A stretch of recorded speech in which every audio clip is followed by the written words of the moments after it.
Welcome to the channel students. तो NEET 2017 के exam में से प्रॉब्लम है हमारे पास, चैप्टर है हमारा कोऑर्डिनेशन कंपाउंड्स। काफ़ी इंपॉर्टेंट प्रॉब्लम है ये, ठीक है।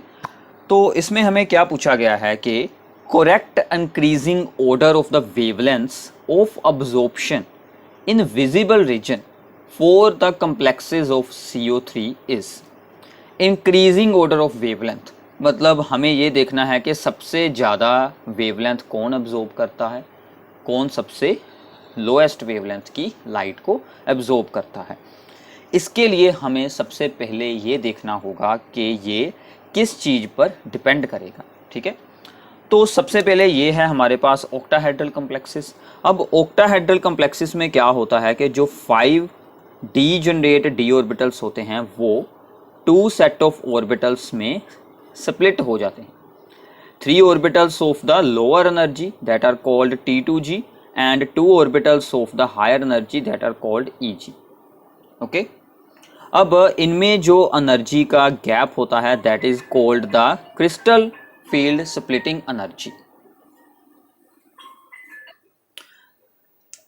This energy gap is called the crystal field splitting energy, ठीक है। ये हमारा क्रिस्टल फील्ड स्प्लिटिंग थ्योरी का बेसिक है। CFST जो होती है थ्योरी होती है CFT, ठीक है।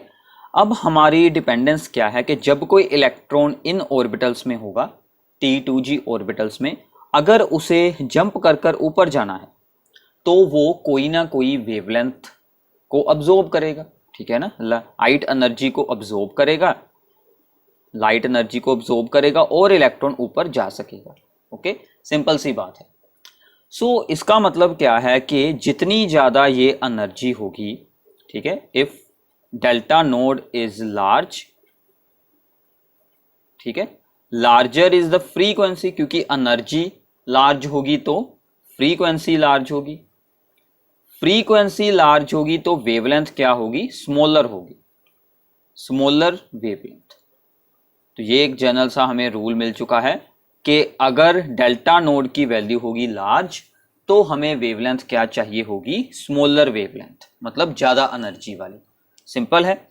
अब हमें ये देखना है कि ये जो वैल्यू है इसकी वैल्यू हाई होना या लो होना किस चीज़ पर डिपेंड करता है कि हमारे जो लाइगेंड्स जुड़े हुए हैं वो स्ट्रॉन्ग फील्ड हैं या फिर वीक फील्ड हैं। तो अगर होगा स्ट्रॉन्ग फील्ड लाइगेंड, ठीक है, सो इसका मतलब डेल्टा नोड क्या होगी, लार्ज होगी। सो इसका मतलब क्या होगा कि smaller will be the wavelength, ठीक है। तो ये हमारा जो है सिंपल सा एक फॉर्मूला यहां पर अप्लाई होगा कि जितना स्ट्रॉन्ग होगा लाइगेंड उतनी ही छोटी हमें, उतनी ही स्मॉल हमें वेवलेंथ की रिक्वायरमेंट होगी। तो मैंने आपको इससे पहले भी इसकी सीरीज के बारे में बताया था पिछले कुछ MCQs में। अब हमें कौन से लाइगेंड्स को यहाँ पर देखना है, वाटर है, अमोनिया है एंड है यहाँ पर इथेन 1,2 डाइमाइन, इथाइलिन डाइमाइन। तो यह है हमारे पास पूरी स्पेक्ट्रल सीरीज इनकी। तो देखते हैं हमारे जो यूज़ होने वाले हैं। यहाँ पर है वाटर, फिर है अमोनिया, फिर है इथाइलिन 1,2 डाइमाइन, ठीक है, इथाइलिन डाइमाइन। तो मतलब सबसे वीक कौन है, वाटर। तो सबसे वीक है हमारा वाटर, उसके बाद हमारा आता है अमोनिया और उसके बाद आता है हमारा EN। तो मतलब ये है सबसे स्ट्रॉन्ग, ठीक है, ये है सबसे स्ट्रॉन्ग। सो मतलब वेवलेंथ इसकी क्या होगी, स्मॉलर, ठीक है। तो वेवलेंथ का अगर हम यहाँ से ऑर्डर देखेंगे, इसकी वेवलेंथ होगी सबसे छोटी, उसके बाद वेवलेंथ जो इसमें एब्जॉर्ब होगी और उसके बाद जो वेवलेंथ वाटर में एब्जॉर्ब होगी, ठीक है। तो ये हमारा बेसिकली ऑर्डर है जो हमें यहाँ से आंसर में सेलेक्ट करना है। मतलब सबसे छोटी वेवलेंथ इसमें एब्जॉर्ब होगी, बाद में अमोनिया में और बाद में वाटर में सबसे हाईएस्ट वेवलेंथ होगी। तो हमें इंक्रीजिंग ऑर्डर में उतारना है। सबसे स्मॉल वेवलेंथ होगी यहाँ पर इथेन 1,2 डाइमाइन में, बाद में बन गया अमोनिया सेकंड और थर्ड में है water. So A is the right answer, ठीक है। तो ए आपका राइट आंसर होगा। तो आपको ऐसे बेसिक कंसेप्ट को पहले अंडरस्टैंड करना है। और एक बात का आपको और ध्यान रखना है, हमें किस चीज़ के बारे में पूछा गया था, CO3 पॉजिटिव। एक बार आपको इसकी इलेक्ट्रॉनिक कन्फिगरेशन जरूर सोल्व कर लेनी है। कोबाल्ट है, कोबाल्ट का एटॉमिक नंबर कितना होता है, कोबाल्ट का एटॉमिक नंबर होता है 27, इसकी नॉर्मल इलेक्ट्रॉनिक कन्फिगरेशन क्या रहेगी, आर्गन 4s2 20 हो गए और 3d बन गए 7, और CO3 पॉजिटिव के लिए हमारे पास क्या बनेगी, आर्गन 2 इलेक्ट्रॉन यहाँ से जाएंगे और ये बच जाएगा 3d6। ठीक है, तो यहाँ पर d में 6 इलेक्ट्रॉन्स रखे जाएंगे, उनके अकॉर्डिंग ही ये सब कुछ होगा।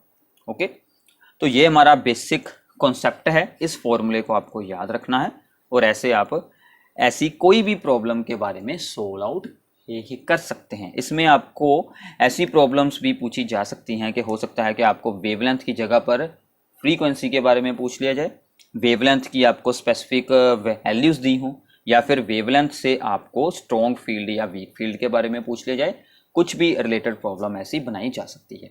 So thanks for watching this video. अगर आपको हमारी वीडियोस से अच्छे से अंडरस्टैंडिंग होती है तो प्लीज़ इन्हें शेयर करें एंड चैनल को सब्सक्राइब करना ना भूलिएगा।